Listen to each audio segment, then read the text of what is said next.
Hello దోస్తులు, అందరు ఎట్లున్నారు? మస్తు మస్తు ఉన్నారులే. నేనైతే మస్తున్నా. అందరికైతే వినాయకుడి పండుగ శుభాకాంక్షలు. అందరూ వినాయకుడి పండుగ మంచిగా జరుపుకోవాలి, అందరూ ఆరోగ్యాలతో ఉండాలి అని వినాయకుడిని అయితే నేను మనస్ఫూర్తిగా వేడుకుంటున్నాను.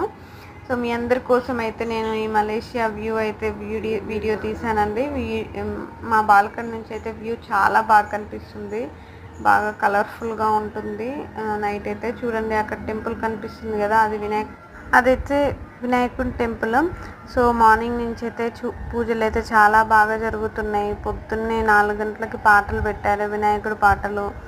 ఇప్పుడే 1 గంటలకు ఆఫ్ చేశారండి. చాలా బాగా పూజలు అయితే బాగా జరుగుతున్నాయి. ఆ వినాయకుడు 11 రోజులు ఆ పాటలు వింటూ ఉంటే చాలా మైండ్ అనేది పీస్ఫుల్గా ఉంటుందండి. ఆ 11 రోజు వేడుకలు అయితే చాలా సంతోషంగా, సంబరాలు అన్నీ, ఎన్ని బాధలు కష్టాలు ఉన్నా మర్చిపోతాం.